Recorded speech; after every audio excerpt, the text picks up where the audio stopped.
You're listening to the King of the Fourth podcast, offering in-depth analysis on all things Boston Celtics, with your hosts, Jim and Mike Quigley.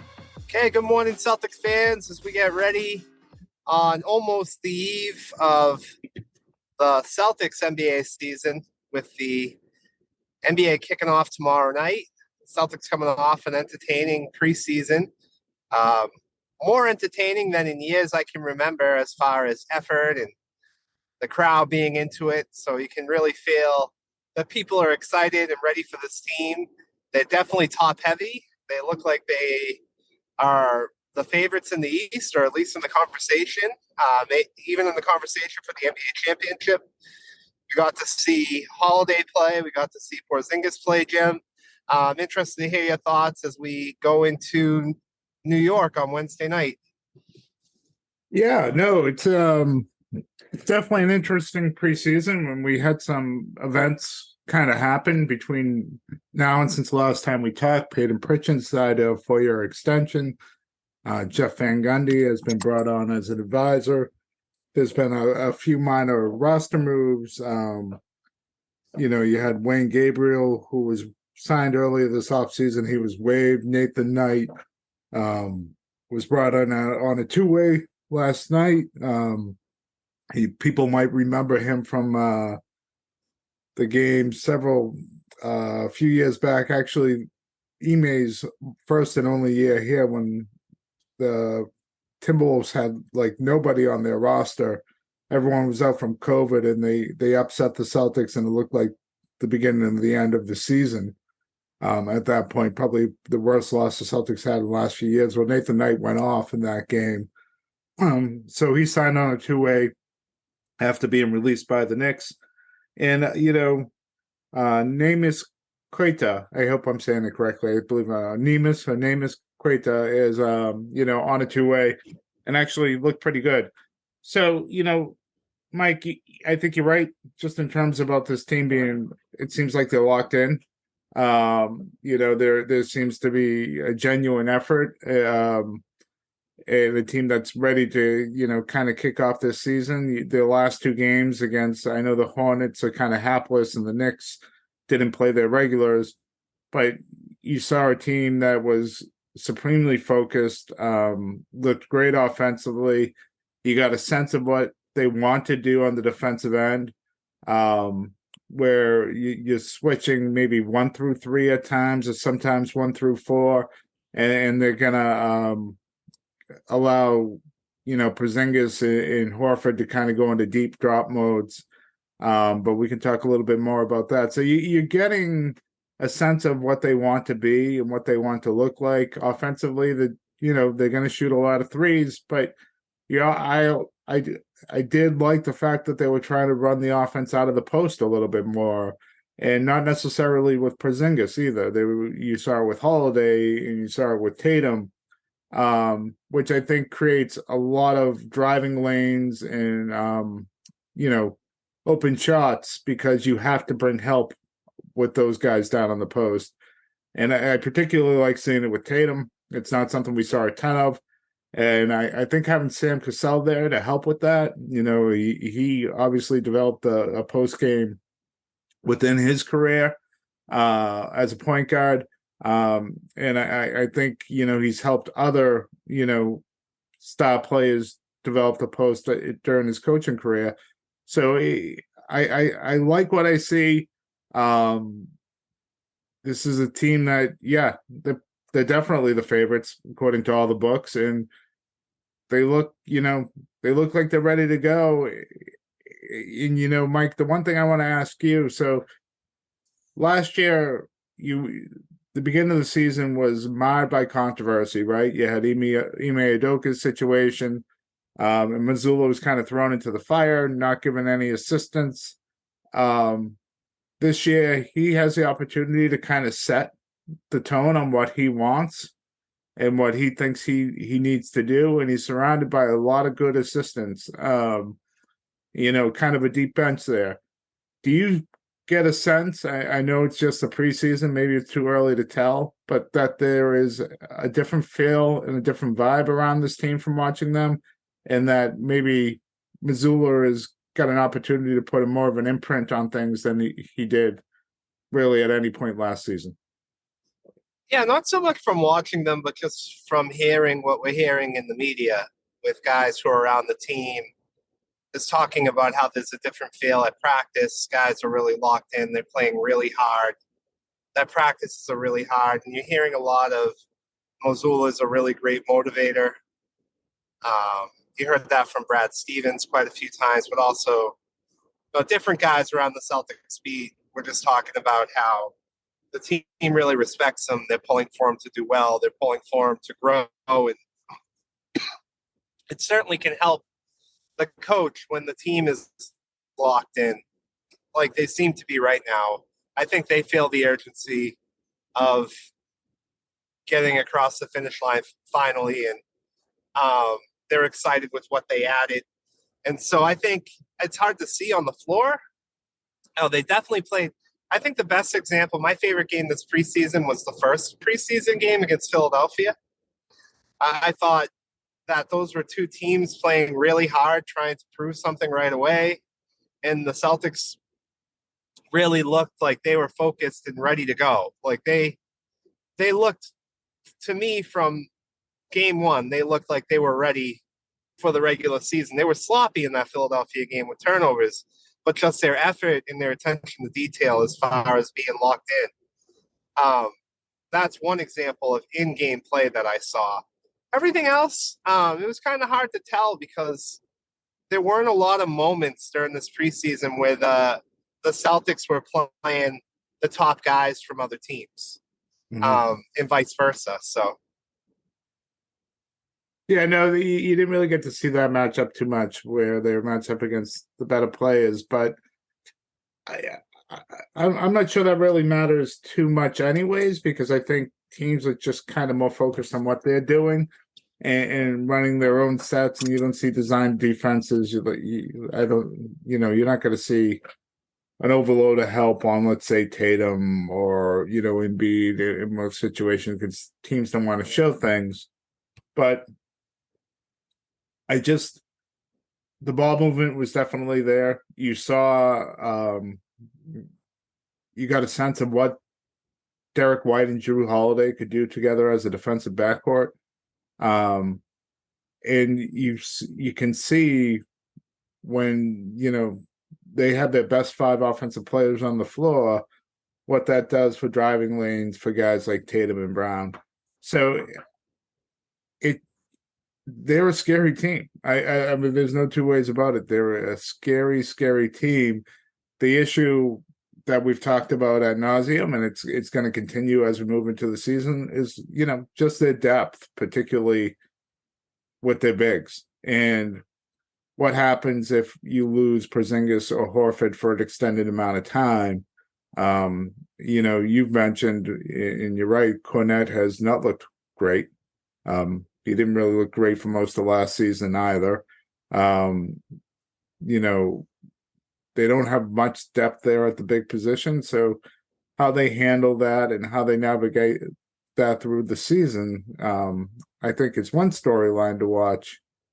But, that's probably something you say about every team somewhere on their team. Yeah. How does injuries impact them? But certainly with the Celtics, it's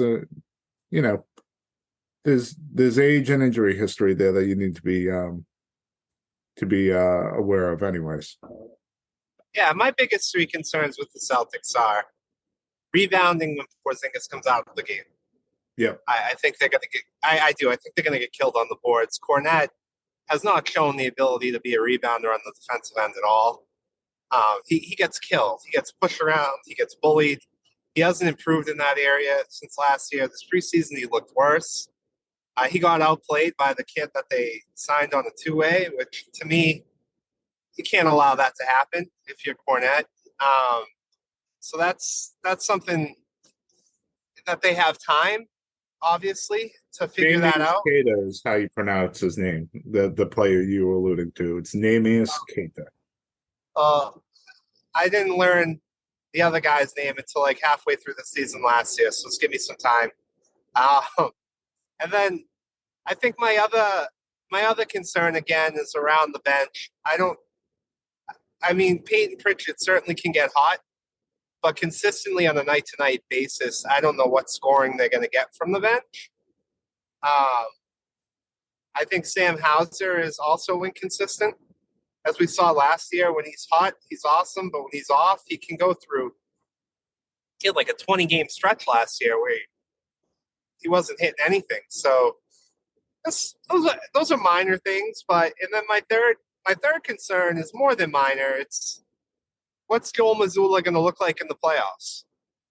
And we can't have third quarters like in game 1 against Miami happen ever again. Like, those things cannot happen. He cannot be the reason for losses. Atlanta, there were times where I blamed him for losses. Philadelphia in that series where the team just fell apart. It's definitely on the players, but he can't have coaching mistakes that cost him. The team's too talented. If anything, stay out of the way.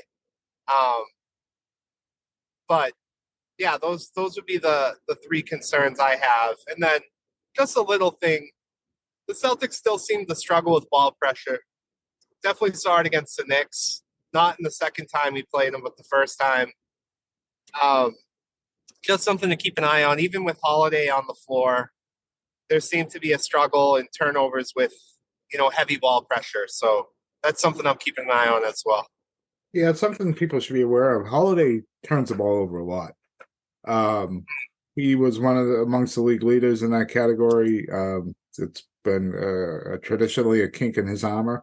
So I don't think people really know that about his game, but he does turn over the ball quite a bit. So ball pressure is something that they haven't done great against, and I don't think they have a supremely talented ball handler on their team, so to speak, but they have more than enough to get by. To address your other concerns, I'm not as much worried about bench scoring. I think, you're going to have Horford or White or Holiday come off the bench. On top of that, you're going to stagger Brown and Tatum, where one of them will always be on the floor. So I think if you got a Holiday, Tatum, Horford with your bench unit, then you're filling it in with Hauser and Pritchard and sprinkling in O'Shea, Brissett. You're going to have more than enough scoring, or Luke Kennett, whomever. I think to your point of what this team looks like rebounding the ball when Porzingis goes to the bench probably is a fair criticism. They're going to need their bigger wings and guards to kind of help in that regard, but it shouldn't sink them. It shouldn't, they shouldn't be losing games because of it.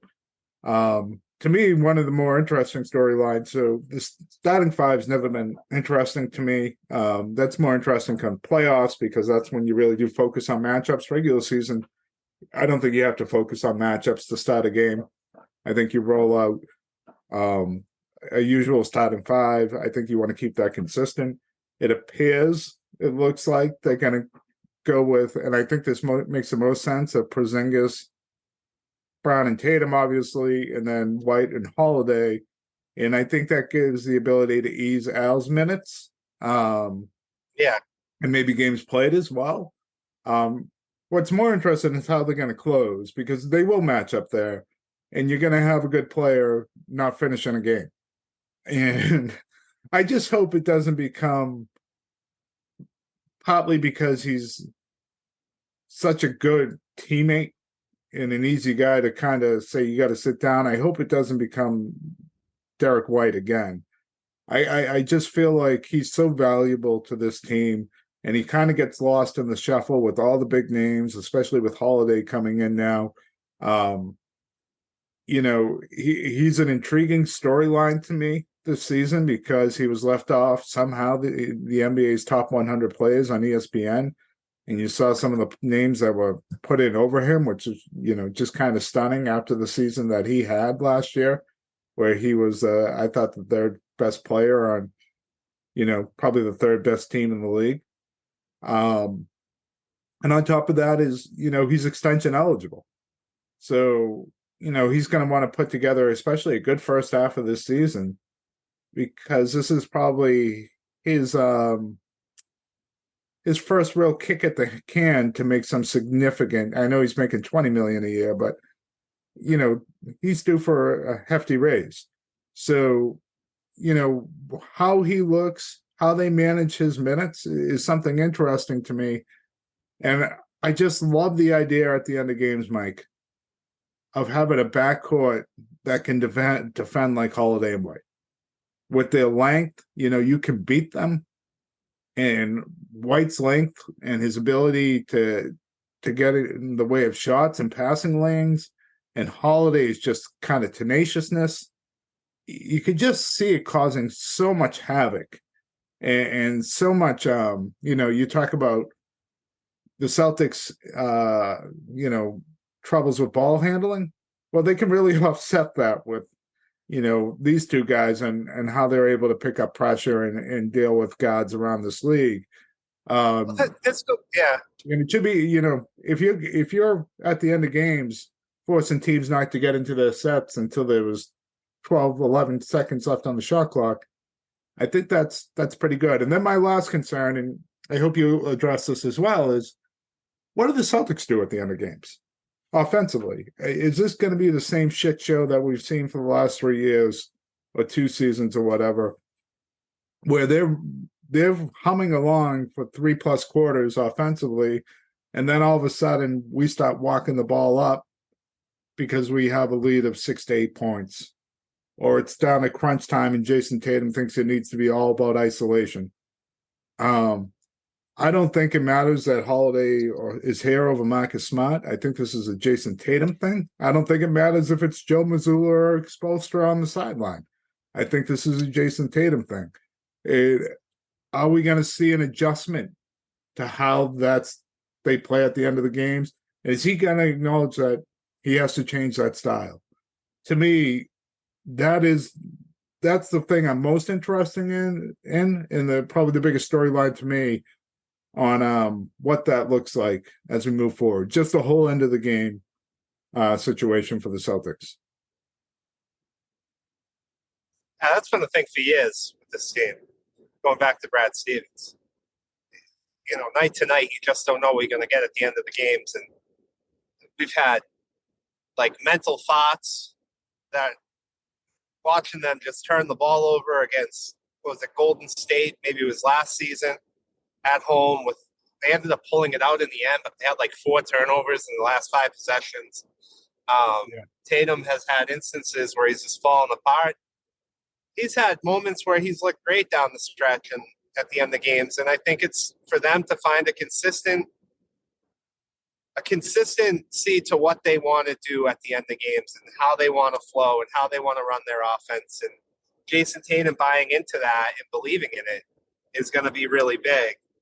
And to your point earlier, I just want to mention, too, that when it comes to Derek White at the end of games, a lot of that has to do with coaching and him listening to his assistants, because I felt like everybody in Boston, except the coach last year, knew that Derek White needed to be in at the end of these games, and Derek White wasn't.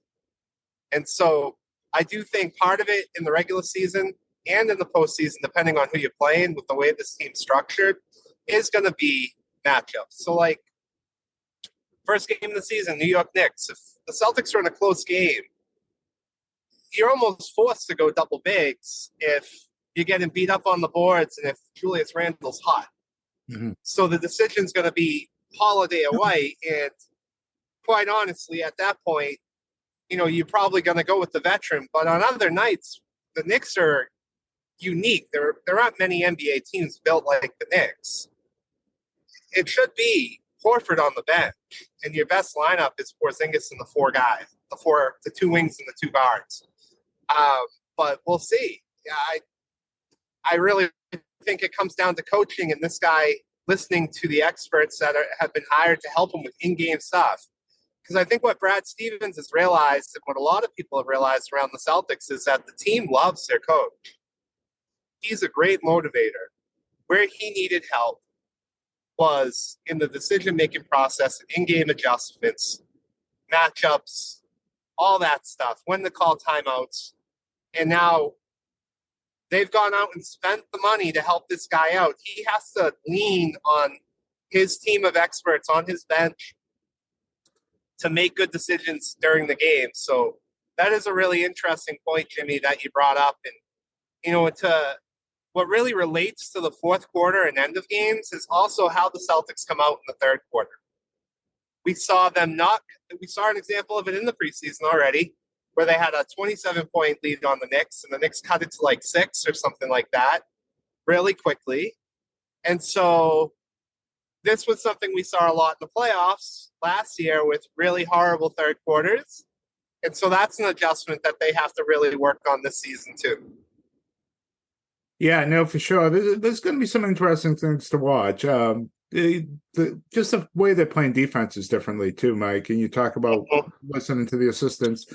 Charles Lee was kind of the architect of the defensive rotations in Milwaukee. And you're seeing something similar here, where kind of similar to how they used Brook Lopez and Giannis at times. There was a great example in the first preseason game where Holiday, it was two bigs, and it might have been Porzingis and Horford. And Holiday anticipated the play and was able to switch over almost over two guys to take the ball and allow those bigs to drop. And then, later in the game, Brissett comes in and there's a screen on the big, and he looks to switch instead of hedging and fighting over because he wasn't yet comfortable not switching everything and knowing exactly when to switch and when not to switch. So it really appears that, when it comes to Porzingis, Horford, Cornette, the switching 1 through 5 is over. Those guys are going to drop. And that, which means, they're going to have to fight over these screens and be able to get out on some pretty good guards when they're going to have a head of steam, either going down the hill or being able to step back and shoot.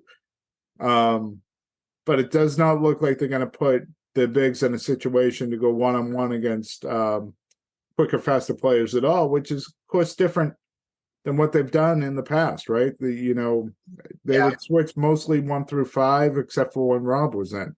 It doesn't look like they're going to do that at all. In fact, they're going to scramble and protect more than they ever have before.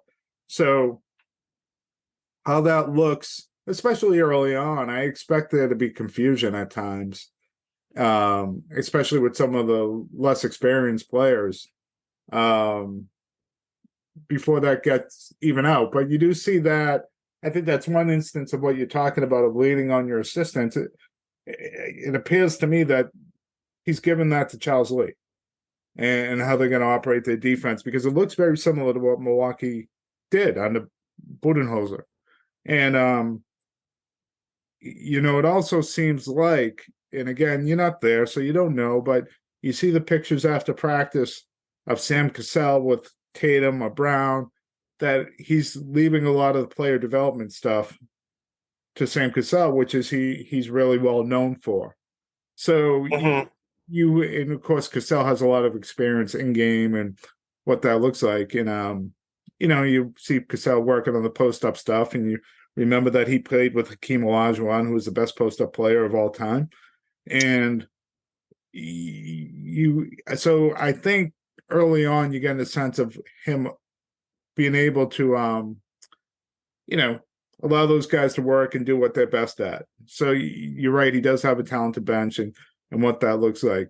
Mike, we're 2 days away from opening night in New York. I kind of look at this first game and I don't know what to think, really, because I feel like anytime over the last 2 seasons they play the Knicks at Madison Square Garden, the Knicks hit just ridiculous shots that nobody should hit. Julius Randle gets on these weird heaters where he's hitting pull-up threes with hands in their face. So, a part of me wants to evaluate this game and take a look at it. The other part of me wants to say, well, if the trend continues, it doesn't matter. Knicks are going to hit stupid shots, and it's tough to really get a beat on how this thing is going to look. Well, the Knicks are also very good. In the second half of last season, they were the most efficient offense in the NBA. Yeah. So, and they do get hot against the Celtics. I think last year they went 3-1 against Boston. Especially in MSG, they just hit, the shots they end up hitting are just ridiculous. Yeah, I think the difference this year is I don't think the Knicks they had such an advantage last year at point guard against the Celtics, and Brunson just destroyed Boston. I think Holiday slows him down a little bit more than Marcus Smart does, because I think Marcus Smart's a better overall defender, but I think Holiday's a better on-ball defender.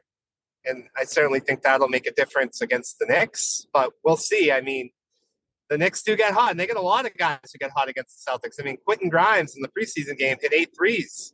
Evan Fournier has come off the bench and got hot against the Celtics last year. If you've seen Obi Toppin do it. When you play Miami in game 2, the Celtics are going to turn the ball over 47 times, and the final score of that game is going to be like 85-84. Yeah, we'll see. I feel a little bit better about that Miami game at home, but I do look at how the Celtics. The Knicks are a good first test. How are they going to defend a team with Mitchell Robinson and Julius Randle and a point guard like Jalen Brunson? How are they going to attack them offensively? Who are they going to go to the post? Can they go to the post? Brunson's a bigger point guard. Obviously, you're not going to post up Randle. So how are they going to run their offense out of that? How are they going to utilize Porzingis, who has looked awesome, early on? And how are they going to defend Emmanuel quickly? The Knicks are good. They are good indeed. This is a really good Eastern Conference. And I think with the James Harden situation, if the New York Knicks don't implode because they're New York, and that's always possible, that they'll just implode for no reason. But if they don't, they could pass Philadelphia this year. Yeah. They really could. Well, it's not all harmony, that's for sure. The whole James Harden situation is, what you would expect. He's, not showing up for practice and, pouting, and, you wonder what Sean Morey and him were thinking when they signed this, max contract for 1 year. You hear the story in the offseason about how Houston had a max offer sheet ready for him, and then he went in and said he wanted to lead the league in scoring, and they pulled it. So, that situation is not good. And you have Embiid who's sitting there watching now that this is, the second player during his tenure that's wanted out, and then the third player, Jimmy Butler, who they didn't take care of. So you had some sidekicks that, was supposed to be the answer and just have not worked out. And then even in Milwaukee, I don't see this as a huge deal, but it's weird. You had Terry Scott, the assistant coach, the former Portland Trailblazer coach. Just let him go. Just got up and left. And so we're worried about what's going on with Missoula, and which is reasonable, but at least you can say what he has here is stable, right? It's good. You have great assistants. You have the Jeff Van Gundy situation, which we don't have to spend much time or if any at all. But you have a lot of experience and good people around him. Milwaukee thought they did that, and then the assistant they brought in just gets up and leaves because there seems to be a disagreement between him and head coach Adrian Griffin. What does that mean going forward? I mean, it could mean nothing, but it feels like it means something, and you wonder how the players look at that. So just from an Eastern Conference perspective, if you're the Celtics, you have to feel pretty good going into the season compared to your top competitors. I do agree with you, Mike. The Knicks could definitely pass the Sixers if all things go correct. The big thing with them is, does Thibodeau wear out his good players, after a long season last year of heavy minutes, and I'm sure it's not going to change this season. How does that Knicks team look coming towards the end of the year? Usually, you go to year 3 or 4 of Tom Thibodeau, his players start to break down. So we'll see if that trend continues. Hopefully not for those guys, but it should be interesting. Mike, any opening day games that really stand out to you? Of course. Are you kidding me? Victor Wembanyama is playing tomorrow night. Sure. So you want to look forward to that? But I mean, in terms of Celtics past opening nights that you look back on and really stand out to you. Yeah. I mean, I feel like there's a lot of excitement on this team, similar to when Kevin Garnett came to Boston. Mm-hmm. It feels very similar. Obviously, the identities of the team are much different, but I'd say that 08 team was locked in right from the start. They opened up against the Wizards, and Gilbert Arenas said something like, "We're the team to beat." I remember Kevin Garnett's first shot of the season was off the side of the backboard. He was so amped up. But I see similarities as far as the togetherness, as far as the team liking each other,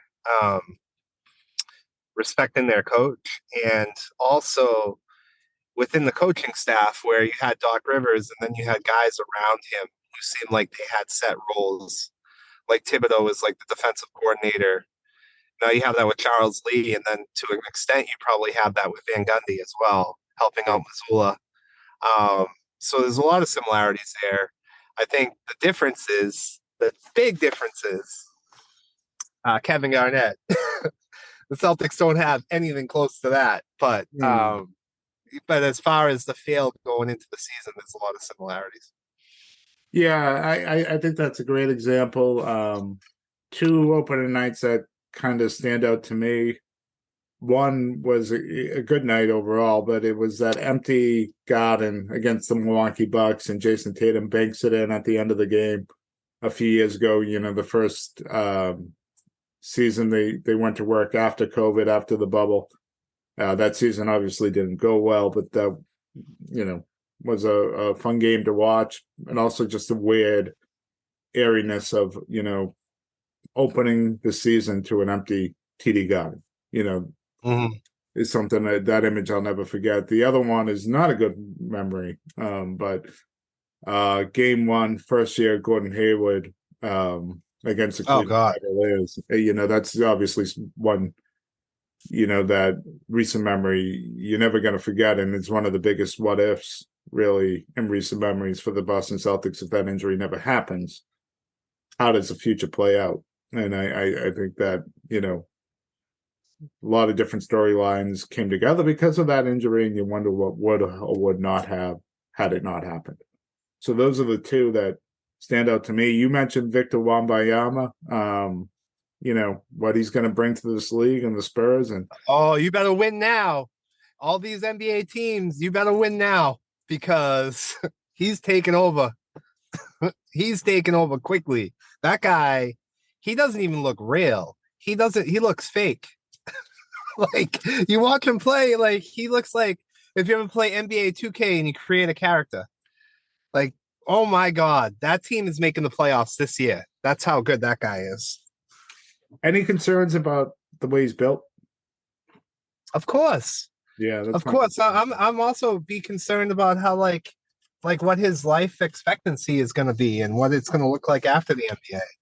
Guys like that, that's Yeah, that went quickly. Yeah. I'm just more concerned about.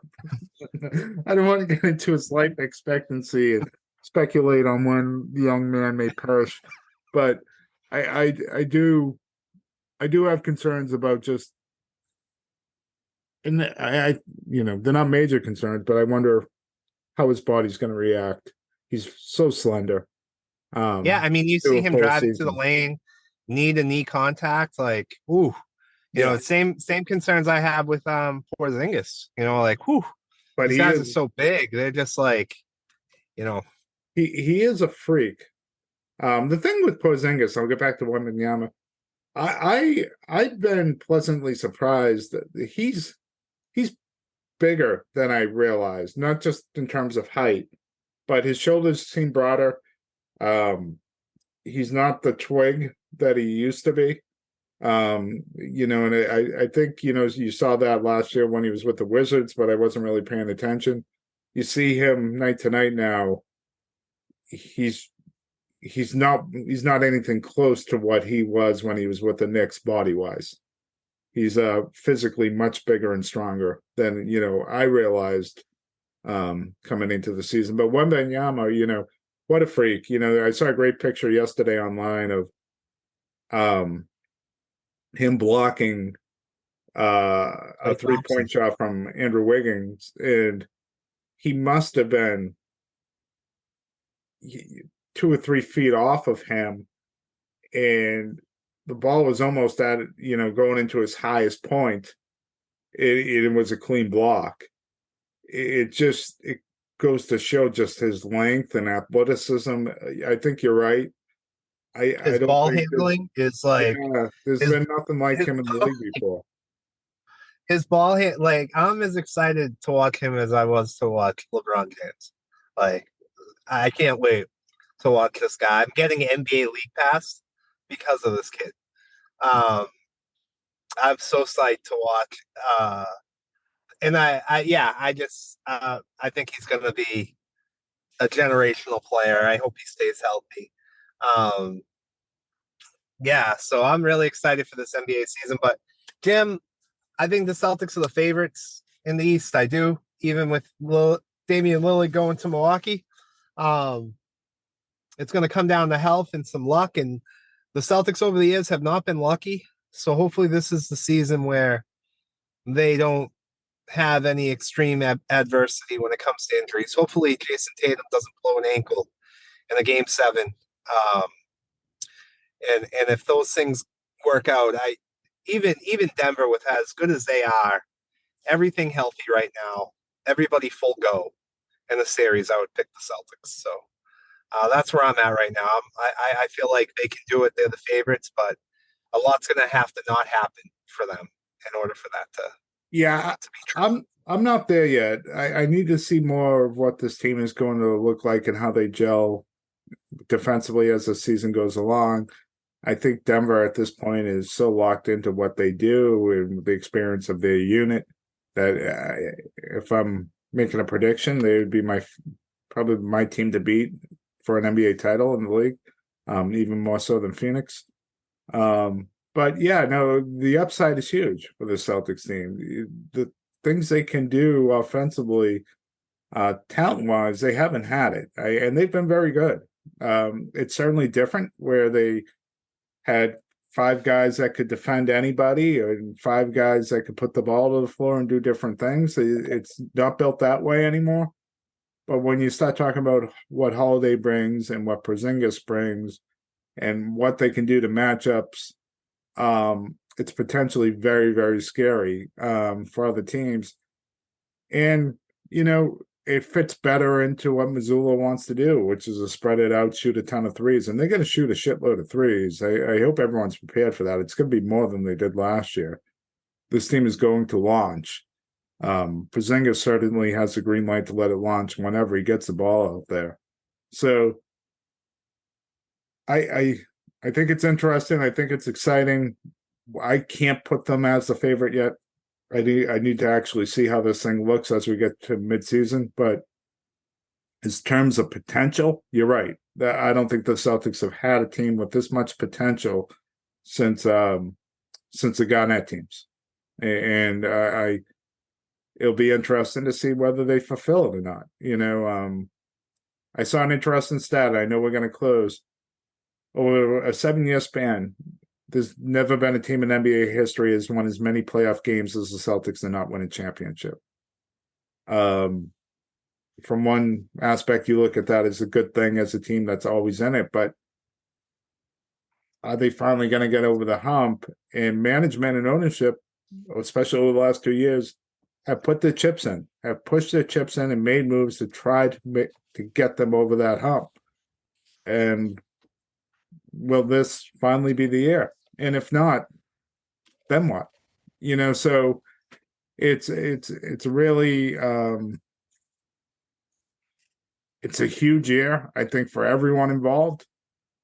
And Yeah. it If feels not, like, you trade for Joel Embiid. I guess that certainly hasn't I'm been just kidding. silly, you know. So Mike, hey, opening night, we got basketball. We got a really good team. We should have an exciting season. I'm ready to roll. So we can be done speculating and actually talk about the results in just a couple days. Yeah, it was a great pod, Jim. I got to get off and get to work here, but I'm excited for game one, and we'll check in with everybody next week. Go Celtics. See ya.